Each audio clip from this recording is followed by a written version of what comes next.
सुप्रभात बच्चों आज हम पत्र लेखन पढ़ेंगे। पत्र लेखन बच्चों हम लोग 9th में कर चुके हैं। पत्र लेखन यानी कि लेटर राइटिंग। बच्चों, पत्र लेखन एक साहित्यिक विद्या होने के साथ साथ एक व्यवहारिक विद्या भी है। अपनों से सैकड़ों हजारों किलोमीटर दूर बैठे व्यक्ति से लिखित रूप में विचारों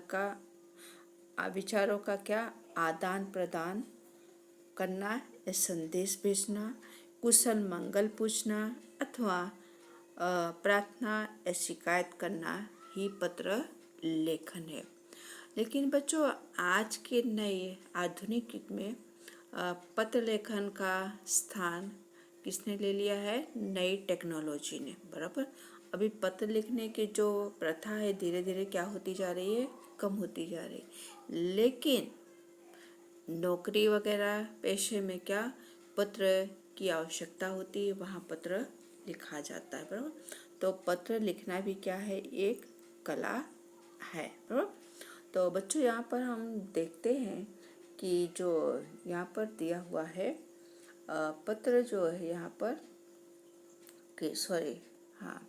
कि पत्र लेखन भी क्या है? एक कला है।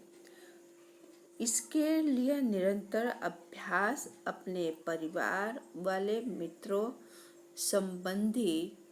संबंधियों आदि से विचारों का क्या होता है? आदान प्रदान होता है। आदान प्रदान यानी क्या बच्चों? आदान प्रदान यानी कि अपने विचारों को हम क्या करते हैं? अपनों के सामने हम रख सकते हैं। उसे कहते हैं आदान और प्रदान। कोई राय, कोई मशवरा चाहिए तो हम क्या करते हैं कि भाई अपनी बात को चर्चा करते हैं। बराबर। और हमें बताते भी कि ऐसा नहीं ऐसा करना, उसे कहते हैं आदान प्रदान। ओके। पत्र में लेखक और पाठक के बीच, पाठक आने पढ़ने वाला, लेखक आने लिखने वाला। बराबर। तो जैसे हम किसी को पत्र लिखते हैं तो उसे क्या कहते हैं? लेखक। और हम पत्र लिख करके जिसको भेजते हो, पत्र को हमारा पढ़ता है कि बीच में आत्मीयता ने अपनापन का क्या होता है? सामीपन है, समावेश, एक अपनेपन की भावना स्थापित होता है। साथ ही हम अपनी समस्याओं के बारे में क्या करते हैं? समस्याओं के बारे में अनेक अधिकारियों को पत्र द्वारा सूचित कर सकते हैं। कि जैसे बड़े बड़े कंपनी कारखाने में काम करते हैं तो अपनी बात हमें कर रखनी है तो क्या करेंगे? कैसे सूचित करेंगे? पत्र के माध्यम से अपनी बात को वहाँ तक रखेंगे। और फिर उसके बाद है यहाँ पर कि पत्र लिखते समय निम्न बातों का ध्यान रखना। बराबर।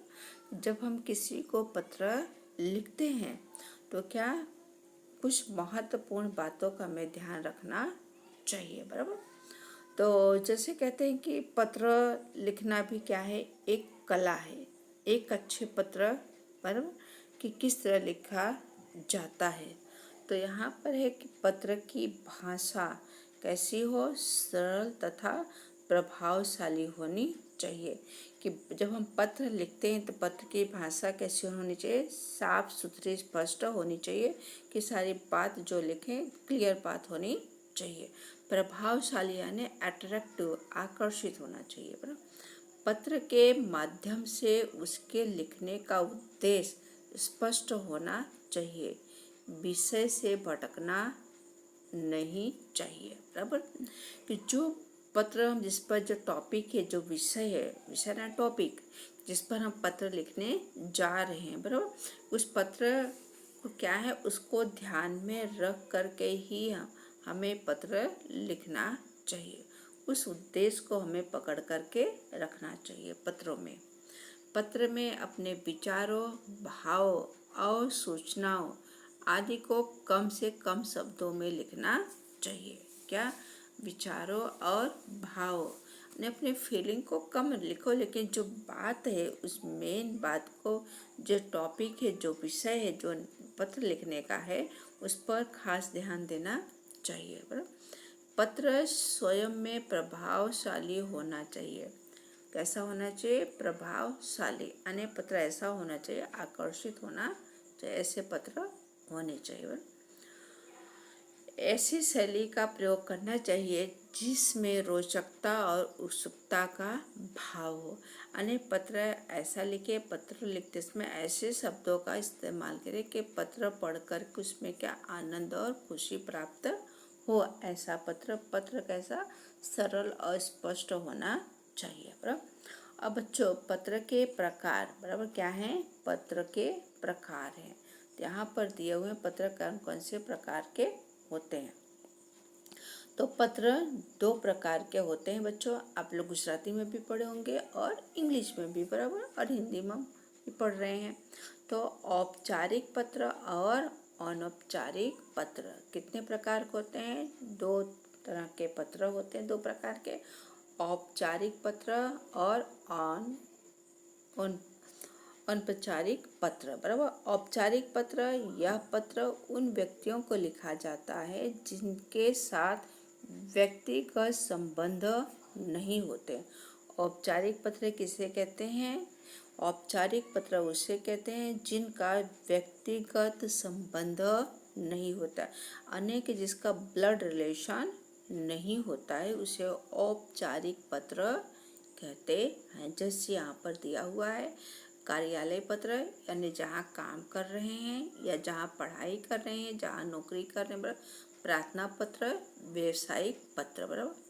प्रार्थना पत्र अवकाश यानी कि छुट्टियाँ चाहिए, शिकायत यानी कोई समस्या है। बराबर। आवेदन के लिए यानी रिक्वेस्ट, कोई बात काम है ऐसा। व्यवसायिक पत्र यानी कि जो कहते हैं कि बिजनेस वाले। बराबर। दुकानदार, व्यापारी, कंपनी, प्रशासक आदि के लिए। बराबर। ये कौन से पत्र हैं बच्चों? ये कौन से पत्र की बात हम कर रहे हैं? ये हम औपचारिक पत्र की बात यहाँ पर कर रहे हैं। औपचारिक पत्र। बराबर। औपचारिक पत्र में क्या क्या कैसा होता है? तो औपचारिक जो पत्र है वो ये उन व्यक्तियों को लिखा जाता है जिसका हमारा मतलब कि व्यक्तिगत संबंध नहीं होते। बराबर। व्यक्तिगत संबंध नहीं होते किसके साथ? कार्यालय पत्र, प्रार्थना पत्र, व्यवसायिक पत्र, अवकाश पत्र, शिकायत, आवेदन के लिए, दुकानदार, व्यापारी, कंपनी, प्रकाशक आदि के लिए। बराबर। और फिर उसके बाद यहाँ पर दिया हुआ है कि कार्यालय पत्र यानी सरकारी अधिकारी या विभाग आदि के लिए, ये सभी किसमें आ गए? ये औपचारिक पत्र आ गए। अब हम पढ़ेंगे बच्चों दूसरा जो यहाँ टॉपिक दिया हुआ है। नेक्स्ट जो टॉपिक यहाँ पर है, देखते हैं यहाँ पर कि क्या है? अनौपचारिक पत्र। बराबर। अनौपचारिक पत्र में अब क्या आएगा? तो अनौपचारिक दूसरा जो है यहाँ पर अनौपचारिक पत्र। तो अनौपचारिक पत्र किसे कहते हैं? यह पत्र उन व्यक्तियों को लिखा जाता है जिनके साथ व्यक्तिगत और पारिवारिक संबंध। बराबर। क्या? व्यक्तिगत और पारिवारिक संबंध होते हैं। जैसे मित्रों, संबंधियों, परिवार के सदस्य आदि को लिखे जाने वाले पत्र इस श्रेणी में आते हैं। कौन सी श्रेणी में आते हैं? अनौपचारिक पत्र। अनौपचारिक पत्र व्यक्तिगत, पारिवारिक, मित्रों, संबंधियों और परिवारों में आता है। और अनौपचारिक पत्र जिसे हमारा कोई संबंध होता नहीं है। बराबर। तो बच्चों पे यहाँ पर हम देखते हैं कि क्या औपचारिक पत्र का आरंभ कैसा होना चाहिए और समापन यानी एंडिंग। बराबर। तो यहाँ पर दिया हुआ देखते हैं, तो इसको ध्यान से बच्चों आप इसको जब भी समय मिला आप इसको ध्यान से सुनिएगा। पत्र प्राप्तकर्ता से संबंध। बराबर। जिसको हम पत्र भेज रहे हैं, जैसे स्कूल में प्रधानाचार्य, पोस्ट ऑफिस में डाकपाल। बराबर। फिर स्वास्थ्य अधिकारी, यानी कि मान लो कि आप जहाँ रहते हैं आपके आसपास में बहुत गंदगी है और आप बीमार हो गए, उसके लिए बराबर उस स्वास्थ्य अधिकारी को पत्र लिखना है। संपादक यानी कोई पुस्तक वगैरह है उसको मतलब कि उसको पब्लिश करना है। प्रबंधक यानी कोई व्यवस्था करने वाला ऐसा। फिर उसको संबोधन कैसे करेंगे? तो मान लो कि इनको आपने प्रधानाचार्य या डाकपाल या स्वास्थ्य अधिकारी या संपादक या प्रबंधक आदि का पत्र लिख रहे हैं, तो श्रीमान किसको आएगा? श्री महारानी जेंट्स को, और अगर वो कर वहाँ पर जो अधिकारी मान लो प्रधानाचार्य हैं, तो प्रधानाचार्य अगर मान लो कि जेंट्स है तो उनको क्या आएगा, उन्हें संबोधन करेंगे श्रीमान। अगर प्रधानाचार्य ने प्रिंसिपल, अगर प्रिंसिपल वहाँ पर लेडीज है तो उसको लिखेंगे श्रीमती, बराबर। और फिर उसके बाद है स्वास्थ्य अधिकारी या संपादक या प्रबंधक के लिए, उनके लिए क्या आएगा, महोदया, महोदया या महोदय या मान्यवर, उनको इस तरह से संबोधन करेंगे। और जब पत्र लिख लिया, पत्र के एंड में, बराबर, आपका आज्ञाकारी शिष्य विनीत पार्थी या भवदीय उत्तराकांक्षी, उत्तराकांक्षी यानी आपके पत्र का इंतजार करने वाले, बराबर, इस पत्र का उत्तराधिकारी जिसे कहते हैं। अब उसके बाद में फिर यहाँ पर देखेंगे दूसरा जो यहाँ पर है अनौपचारिक पत्र, बराबर। अनौपचारिक पत्र जो है, पहले हम लोगों ने देखा कि सगे संबंधी, मित्रों, परिवार सदस्यों, रिश्तेदार, बराबर। तो यहाँ पर क्या है, माता पिता, दादा दादी, बड़े भाई बहन, अन्य गुरुजन, अगर इनको हम पत्र लिख रहे हैं तो इनको क्या संबोधन करेंगे, पूज्य, श्रद्धेय, आदरणीय, पूजनीय, माननीय आदि, बराबर, ये सब, बराबर। फिर अभिवादन, बराबर, तो चरण स्पर्श, बराबर, सादर प्रणाम, नमस्कार आदि। फिर समापन यानी एंडिंग जब हो रहा है, आपका पुत्र, आपका स्नेहभाजन, स्नेहकांक्षी, बराबर, आदि। अब उसके बाद जब आप मित्र को पत्र लिख रहे हैं तो मित्र या सखी, प्रिय बंधु, प्रिय सखी, प्रिय मित्र, नमस्ते, नमस्कार, तुम्हारा मित्र, तुम्हारे सखी या शुभेच्छा, मान लो कि भाई है तो तुम्हारा मित्र, लड़की है तो तुम्हारी सखी है, तुम्हारी सहेली, बराबर। फिर उसके बाद अपने से छोटों को, सगे संबंधियों पत्र लिखना है तो अपने से छोटों को तो यहाँ दिया चिरंजीवी, आशीर्वाद, सुखी रहो, खुश रहो, तुम्हारा स्नेह, शुभेच्छा, बराबर। इस तरह से बच्चों पत्र को क्या किया गया है, इस तरह पत्र को यहाँ संबोधन किया गया है। बच्चों यहाँ पर बताया भी गया है कि क्या है कि ये देखेंगे, बराबर। तो यहाँ पर है, देखते हैं कि हाँ, औपचारिक पत्र, बराबर, पत्र भेजने वाले का पता केवल व्यावसायिक पत्र, बराबर। तो पत्र पाने, तो बच्चों अब इनसे तो हमें मतलब कि ये जो है दिनांक, विषय, संबोधन, लेकिन बच्चों आपने तो अभी आपको पता चल गया औपचारिक और अनौपचारिक, लेकिन बच्चों हमारे जो 10th में जो है, तो आप लोगों को तो पत्र लिखने के लिए आप लोगों का एड्रेस मतलब कि जो दिया है पैराग्राफ के रूप में, आपको उसी एड्रेस को लिखना है, बराबर। ये यहाँ पर ऐसा पैटर्न बताया हुआ है, ये औपचारिक पत्र का कैसे संबोधन करना है, और अनौपचारिक पत्र, बराबर, दिनांक, संबोधन, अभिवादन, संदेश, पत्र लिखने वाले का, बराबर, इस तरह से। तो अभी हम बच्चों हम जो करेंगे वो बोर्ड के हिसाब से पत्र करेंगे, और आपको हमने बताया। तो बच्चों जो पत्र हम लिखते हैं, पत्र हमारा 3 भागों में होगा, बराबर, कि पहला जो भाग होगा तो उसमें हम कि पहला पत्र जो टॉपिक जो विषय दिया हुआ है उस पत्र की हम भूमिका को अच्छी तरह से उसको हम समझेंगे, उस पत्र में हमें लिखना क्या है, बराबर। तो बच्चों अब हम थोड़ा इसके डिटेल में चर्चा कर लेते हैं यहाँ से, बराबर। यहाँ पर हम लोगों ने संबोधन तो कर लिया है, बराबर। अब संबोधन के बाद में अब हम करने जा रहे हैं यहाँ पर कि जो है कि पत्र का कलेवर है, विषय यानी जो विषय दिया हुआ है उस विषय को अच्छी तरह से हमें क्या करना है, उसे हमें ध्यान में रखना है। बच्चों जब हम पत्र लिखते हैं, पत्र 3 भाग में लिखा जाएगा, आरंभ, मध्य और अंत। क्या होगा, आरंभ, मध्य और अंत, और लास्ट में उसका क्या होगा, समाप्ति, बराबर।